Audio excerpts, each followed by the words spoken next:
The morning sun cast long shadows through the windows of the Liberty Diner, a beloved local establishment tucked away in a quiet corner of rural Pennsylvania. The aroma of fresh coffee and homemade apple pie filled the air as regular customers enjoyed their breakfast, completely unaware that this ordinary Tuesday was about to become extraordinary. The small bell above the door chimed repeatedly as Secret Service agents filed in, their presence immediately transforming the peaceful atmosphere of the family-owned restaurant. Local diners looked up from their plates, curious about the sudden commotion. The owner, Mrs. Roberts, a kind-hearted woman who had run the place for over 30 years, stood behind the counter with wide eyes as she realized who was about to enter her establishment. Donald Trump's distinctive figure appeared in the doorway, his presence immediately drawing all eyes in the room. He was scheduled for a campaign stop in this small town, but nobody at the diner had expected him to choose their humble establishment. The former president wore his signature navy suit and red tie, looking exactly as he did on television, but somehow more approachable in this intimate setting. The diner's regular morning crowd, mostly consisting of factory workers and retirees, watched in amazement as Trump made his way through the narrow space between the booths. He stopped occasionally to shake hands and exchange warm greetings with the locals, his familiar voice carrying across the room as he complimented Mrs. Roberts on the wonderful smell coming from that kitchen. As Secret Service agents secured the perimeter and campaign staff hurried to set up impromptu photo opportunities, Trump seemed to be enjoying the genuine, unscripted moments with ordinary Americans. He asked one elderly couple how long they'd been coming to the diner, laughed at a local farmer's joke about the weather, and even remembered to compliment the chocolate chip cookies displayed in the glass case near the register. The scene was already memorable enough for the small-town residents who had never expected to share their morning coffee with a former president. But fate had something even more remarkable in store. As Trump prepared to deliver his planned remarks to the growing crowd of supporters who had somehow gotten wind of his visit, his attention was drawn to a solitary figure in the corner of the diner. In the far booth, partially hidden from the main commotion, sat an elderly man in a wheelchair. He wasn't part of the excited crowd that had gathered around Trump, nor was he trying to capture the moment on his phone like many others. Instead, he sat quietly, dignity radiating from his upright posture despite his confined position in the wheelchair. A weathered veteran's cap rested on his head, its surface decorated with various military pins that caught the morning light. What made this moment particularly striking was the veteran's expression. He wasn't starstruck or overwhelmed by the celebrity in the room. Instead, his eyes held a depth of experience that seemed to look right through the political facade and media circus. His coffee cup sat untouched on the table, steam rising slowly into the air as he observed the scene before him with the careful attention of someone who had spent years reading situations and people. Trump, who had been working the room with his characteristic energy, suddenly paused mid-sentence during a conversation with a local business owner. Something about the veteran's presence had caught his attention, causing him to do something that surprised even his own staff. Without warning or prompting from his advisors, Trump began making his way toward the corner booth, the crowd parting naturally before him. The usual clamor of cameras and reporters fell silent, as if everyone in the room instinctively understood that they were about to witness something more significant than a standard campaign stop. The veteran's eyes met Trump's as the former president approached, and in that moment, the political barriers and social divisions that often dominated headlines seemed to fade away. As Trump drew closer to the booth, the morning sunlight streaming through the window illuminated both men, one standing in his power suit, the other seated in his wheelchair, both Americans whose paths were about to intersect in a way that would touch hearts and remind people about the deeper connections that exist beyond political affiliations. The diner, which had been buzzing with excitement just moments before, grew quiet. Mrs. Roberts paused while pouring coffee, her regular customers stopped mid-bite, and even the seasoned Secret Service agents seemed to sense that this wasn't just another moment on the campaign trail. This was about to become a genuine human connection that would transcend the usual boundaries of political theater and touch upon something far more fundamental, the shared respect for those who had sacrificed everything for their country. The veteran in the wheelchair wasn't a stranger to the Liberty Diner. For 15 years, ever since returning from his final tour of duty, he had claimed that corner booth as his own. The staff knew his routine by heart. He would arrive precisely at 7:30 a.m., order black coffee with 2 sugars, and spend the morning reading his newspaper while watching the world go by through the large window beside his table. His name was Richard Thompson, though most locals simply called him Sarge. At 68 years old, his face carried the weathered lines of someone who had seen more of life than most could imagine. His silver hair was always neatly trimmed, maintaining the military precision that had become second nature during his 27 years of service. Even in his wheelchair, he sat with the straight-backed posture of a soldier, his broad shoulders squared despite the challenges his body had faced. The regulars at the diner knew pieces of his story, collected over years of morning conversations and shared moments. They knew he had served 3 tours of duty, led countless missions, and earned multiple commendations for bravery. But Richard wasn't one to brag about his accomplishments. Instead, he preferred to talk about his old unit members, speaking of their courage and sacrifice with a quiet pride that touched everyone who listened. This morning had started like any other for Richard. He had wheeled himself into the diner, exchanging his usual friendly nods with the morning regulars. Mrs. Roberts had already been pouring his coffee before he reached his booth, the familiar routine a comfort to them both. But as he unfolded his newspaper, the sudden arrival of Secret Service agents had signaled that today would be different. Richard watched the commotion with the calculated calm of a seasoned soldier. He observed how the agents secured the perimeter, noted their positions, and recognized their protocols, habits from his military days that never quite left him. When Trump entered, Richard didn't join the excited crowd. He had seen too much in his life to be easily impressed by titles or fame. What did catch his attention, however, was the way Trump interacted with the local folks. Richard noticed how the former president seemed genuinely interested in Mrs. Roberts' story about her grandchildren, and how he took time to listen to old Mr. Wilson's concerns about the local factory closing down. These weren't the carefully scripted moments Richard had grown used to seeing on television. As he sat in his corner, memories from his own service began to surface. He thought about the young soldiers he had led, many of them barely old enough to vote when they'd followed him into combat. He remembered the sound of helicopter rotors, the weight of responsibility on his shoulders, and the bonds formed in the crucible of war. His hand unconsciously moved to touch the purple heart pin on his veteran's cap, a reminder of the day that had changed his life forever. The diner's morning light reflected off the polished wheels of his chair, a constant reminder of the sacrifice he and many others had made. But Richard never saw his wheelchair as a symbol of limitation. Instead, it was a badge of survival, a testament to the strength that had carried him through months of rehabilitation and years of adjusting to his new normal. His coffee had grown cold, forgotten in the unusual excitement of the morning. The newspaper lay unopened on his table, today's headlines overshadowed by the living history unfolding in front of him. Richard watched as Trump moved through the diner, noting how the former president's security detail maintained their professional distance while staying alert to every movement in the room. What Richard didn't expect was to become the center of attention himself. He had grown used to people's eyes occasionally drifting to his wheelchair, their gazes usually a mixture of sympathy and curiosity. But the look in Trump's eyes when they met his was different. It wasn't pity or political calculation that Richard saw, but rather a genuine interest that caught him by surprise. As Trump began making his way toward the corner booth, Richard straightened his already impeccable posture. The proud soldier in him responded automatically to the approach of a former commander-in-chief, even as the practical man he'd become reminded himself that this was just another morning at the diner.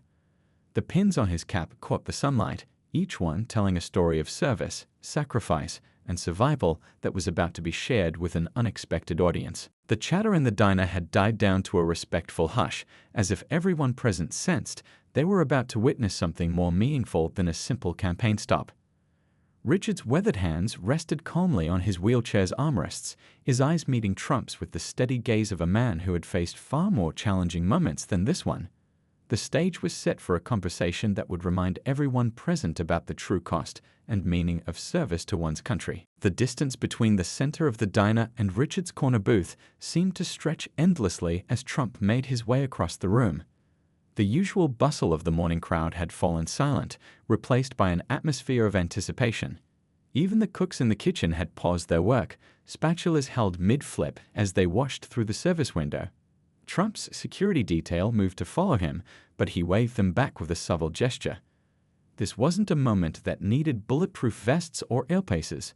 The former president's footsteps echoed slightly on the worn linoleum floor, each step bringing him closer to the veteran who had caught his attention. The morning sunlight streaming through the window created long shadows that danced across the floor between them. As Trump approached, he did something that surprised everyone in the room. He slowed down. Gone was the businessman's brisk pace, replaced by the measured steps of someone who recognized the weight of the moment. His famous confidence took on a different quality, tempered by respect for the man before him. The red tie and navy suit suddenly seemed less important than the simple dignity of Richard's military cap and its collection of hard-earned pins. "Sir," Trump said, his voice notably softer than his usual public speaking tone, "I couldn't help but notice your service pins." He extended his hand, not down as one might expect when greeting someone in a wheelchair, but straight out at Richard's level, a gesture of equals. The veteran's grip was firm, years of military discipline evident in even this simple handshake. Richard's response was clear and direct, his voice carrying the kind of quiet authority that came from years of command. "Mr. President," he acknowledged, neither overly familiar nor coldly formal. The title was offered with respect, but his tone made it clear that he saw beyond the political office to the human being standing before him.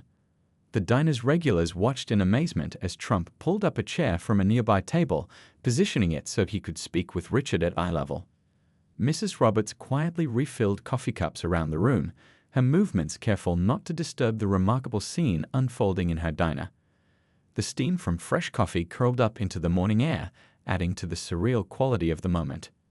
"Would you share your story with me?" Trump asked, leaning slightly forward in his chair. The question was simple, but it carried weight. It wasn't a politician's request for a photo opportunity or a campaign sound bite. There was genuine interest in his voice, the kind that couldn't be faked for cameras or crowds. Richard looked at Trump for a long moment, seeming to weigh not just the question but the man asking it. His weathered hands, which had once guided helicopters through combat zones and led men through dangerous territories, rested calmly on his wheelchair's armrests. The Purple Heart pin on his cap caught a ray of sunlight, sending a small flash across the table between them. The crowd in the diner had grown larger as word spread through the small town, but they maintained a respectful distance. Phones were lowered, conversations hushed, and even the most eager supporters seemed to understand that this wasn't a moment for selfies or social media posts. This was something different, something real. "It's quite a long story, Mr. President," Richard replied, a hint of a smile touching the corners of his mouth. "Are you sure you want to hear it all?" There was a subtle challenge in his voice, the kind that came from a man who had lived through experiences that couldn't be condensed into sound bites or campaign slogans. Trump's response surprised even his own staff. "I've got all the time you need," he said, settling more comfortably into his chair. He gestured to one of his aides, who quickly understood and began rearranging the day's schedule.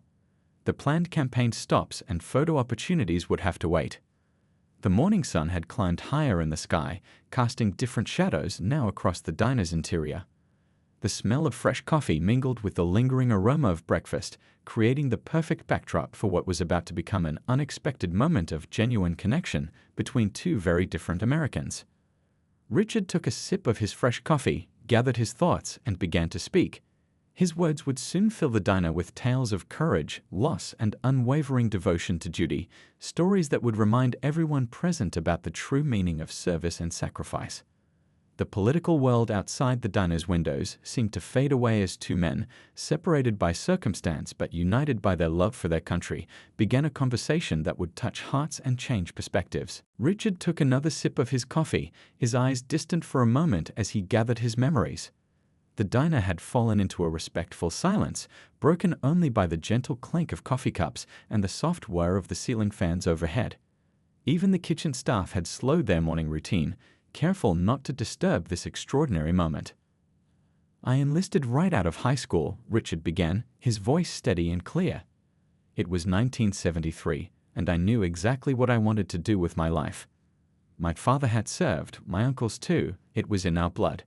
He paused, a slight smile crossing his face. "Back then, I thought I knew everything. Turned out, I didn't know anything at all. Trump listened intently, his usual energetic demeanor replaced by quiet attention.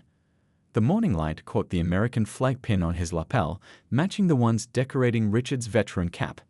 The former president remained silent, allowing the story to unfold at its own pace. 27 years, Richard continued, touching one of his service pins. That's how long I wore the uniform. Started as a private, worked my way up to sergeant first class. Led some of the finest men and women you could ever meet. His voice carried a mix of pride and humility that could only come from genuine experience. The veteran's hands moved expressively as he spoke about his 3 tours of duty, describing places and moments that had shaped his life. He talked about the desert heat and mountain cold, about midnight missions and dawn patrols.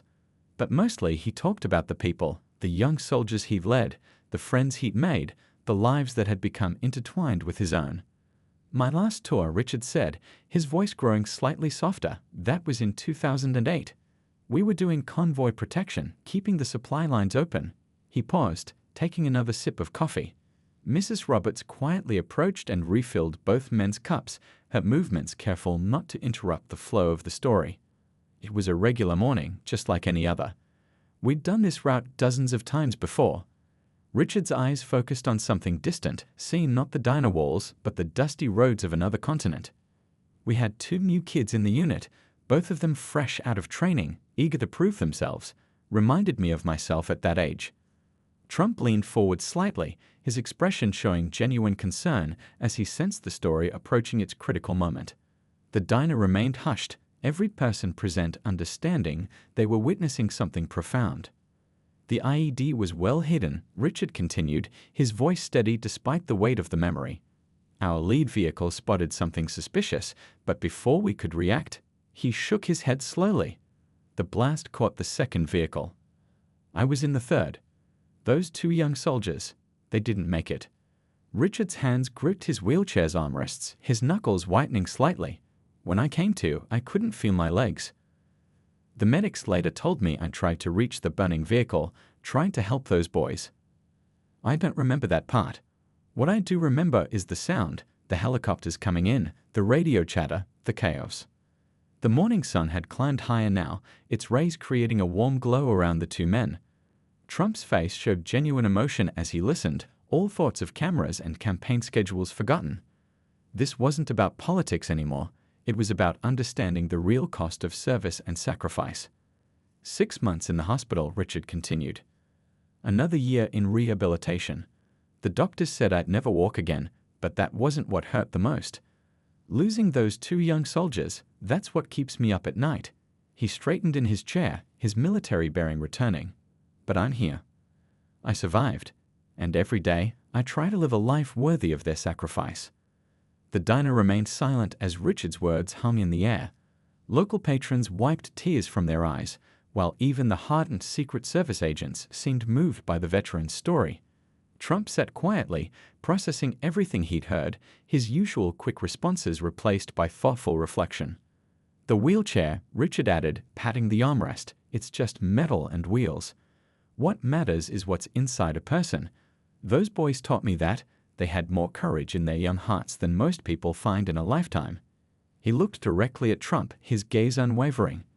That's what I want people to remember, not the battles we fought, but the hearts of those who fought them. As Richard's words settled in the quiet diner, Trump remained uncharacteristically silent.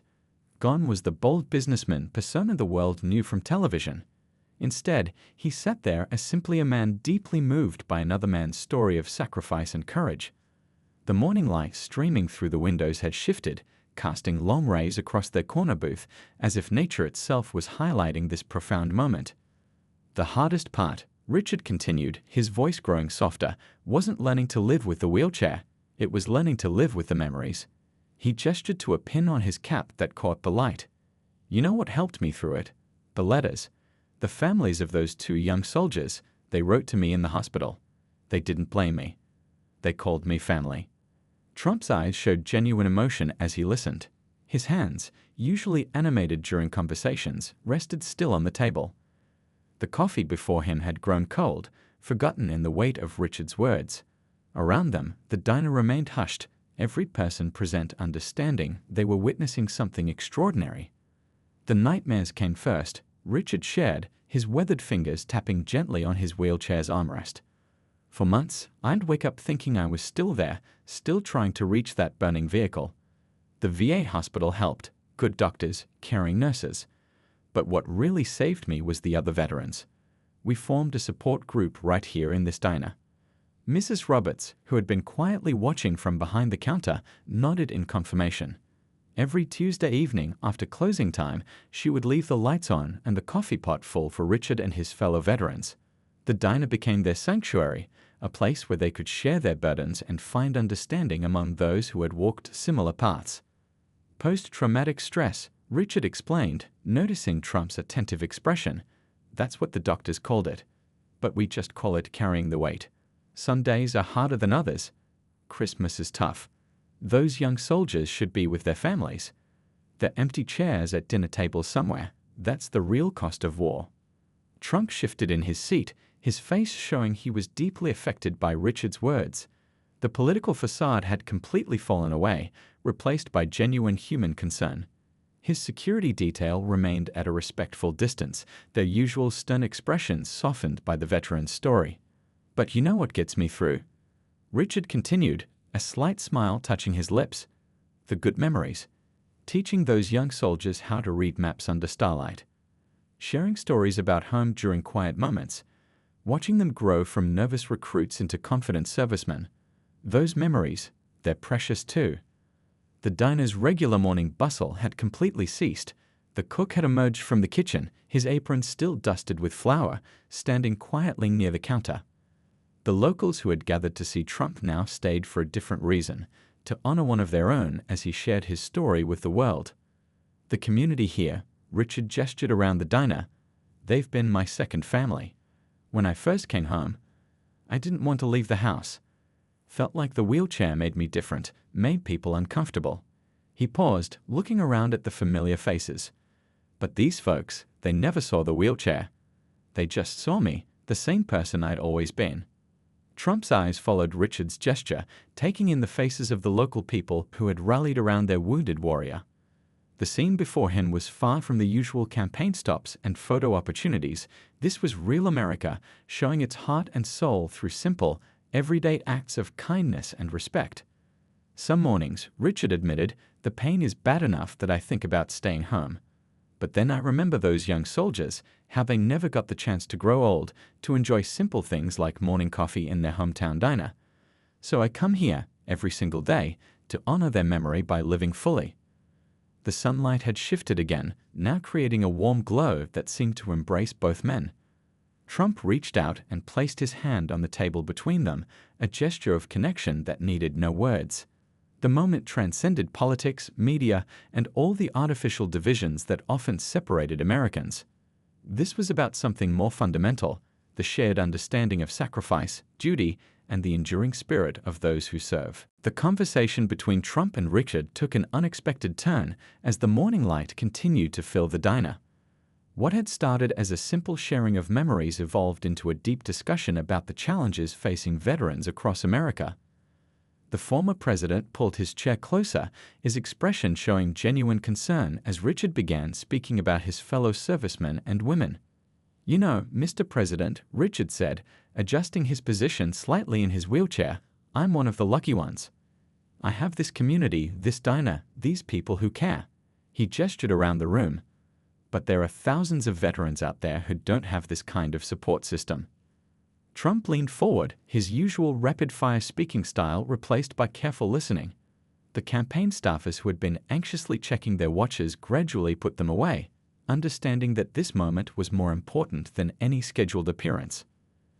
The healthcare system, Richard continued, his voice carrying the weight of experience. It's like a maze sometimes. Could doctors, sure, but the paperwork, he shook his head slowly. I've seen tough soldiers, brave men and women, nearly give up just trying to navigate the system. That's not right. The diner had become more than just a restaurant now. It was a forum for real discussion about real issues. Mrs. Roberts quietly moved around, refilling coffee cups as locals nodded in agreement with Richard's words. They had seen firsthand the struggles he described. The younger veterans, especially Richard said, his voice growing more passionate, they come home different. Not broken, just different. They need jobs that understand their skills, employers who get what they've been through. He tapped his wheelchair's armrest thoughtfully. You know what helped me most? The local hardware store owner. He hired vets, gave them flexible schedules for VA appointments, understood about the rough days. Trump's face showed genuine interest as he asked questions about specific challenges veterans faced. His usual political rhetoric was completely absent, replaced by straightforward questions about healthcare access, job training programs, and support services. The conversation felt real, unscripted, and deeply meaningful. Mental health support, that's crucial, Richard explained, his weathered hands gesturing expressively. Not just for the veterans, but for their families too. My wife, his voice softened with emotion, she became my rock during rehabilitation. But who was there for her? Who helped her cope with all the changes? The morning sun now streamed fully through the diner's windows, creating a warm glow around the two men engaged in this important discussion. Other customers had stopped eating, their breakfast forgotten as they listened to Richard articulate the challenges they'd seen their veteran neighbors face. The small towns like ours, Richard continued, they do their best to help. But they need support too. Resources, funding for veteran programs, better coordination between local services and the VA. He paused, looking directly at Trump. It's not about politics, Mr. President. It's about taking care of our own. Trump nodded slowly, his expression thoughtful. He reached into his jacket pocket and, instead of pulling out his phone as everyone expected, he took out a small notebook and pen. Without any cameras rolling or staff members prompting, he began taking notes as Richard spoke about specific improvements needed in veteran services. The transition period, Richard explained, that's where we lose a lot of good people. They go from having a clear mission, a purpose, to feeling lost in civilian life. We need better bridge programs, more support during those first crucial months back home. His voice carried the authority of someone who had not only lived through these challenges, but had helped others face them too. The diner's regular morning rush hour had long passed, but nobody made a move to leave. The locals who had gathered to see a former president found themselves witnessing something far more meaningful, a genuine discussion about issues that affected their community deeply. And you know what else? Richard added, a slight smile crossing his face, we need more places like this diner. Places where veterans can feel normal, where they can be part of the community without pressure or judgment. He looked around at the familiar faces, where they can just be people again, not heroes or victims, just regular folks having their morning coffee. Trump set down his pen and looked around the diner, seeming to truly see it for what it was, not just a campaign stop, but a vital part of the community's support system for its veterans. The political world outside these walls seemed far away as two men, from very different walks of life, found common ground in their concern for America's servicemen and women. The Veterans Hall was quiet that evening, with just a few people lingering after the event. John sat in his wheelchair, lost in thought, remembering the conversation that had changed everything. It wasn't just a chance meeting anymore. It had become something much bigger. 2 months earlier, John had been struggling. His medical bills were piling up, and the nightmares from his military service never seemed to stop. He'd lost hope, thinking he was just another forgotten veteran. But that day changed everything. The phone call came unexpectedly. A representative from a veteran support foundation wanted to talk to him. They'd heard his story and were impressed by his resilience. John remembered how nervous he was, his hands shaking slightly as he picked up the phone. "We want to help you start a small business," the voice said. "Your story of recovery and determination can inspire others." John couldn't believe it. A wheelchair manufacturing company had heard about his journey and wanted to partner with him. They proposed a unique line of adaptive equipment designed by veterans for veterans. It wasn't just a job, it was a mission. His first workshop was nothing fancy, just a small garage he converted with some help from local volunteers. But it was his. Every wheelchair they designed told the story of hope, of overcoming challenges. John worked tirelessly, drawing from his own experiences to create equipment that truly understood a veteran's needs. The local community began to take notice. Local news stations picked up his story. Schools started inviting him to speak about resilience and determination. Young students would sit quietly, listening to how he turned his biggest challenge into his greatest strength. What surprised John most was the support that came from unexpected places. The political encounter had opened doors he never thought possible. But more importantly, it had reignited something inside him, a sense of purpose he thought he'd lost forever. His workshop grew. What started as a small project became a lifeline for many disabled veterans. They weren't just making wheelchairs, they were rebuilding lives. Each chair was a testament to human resilience, each design a story of hope. One afternoon, while working on a new prototype, John looked at the wall of photographs. Veterans who had found new hope through his work.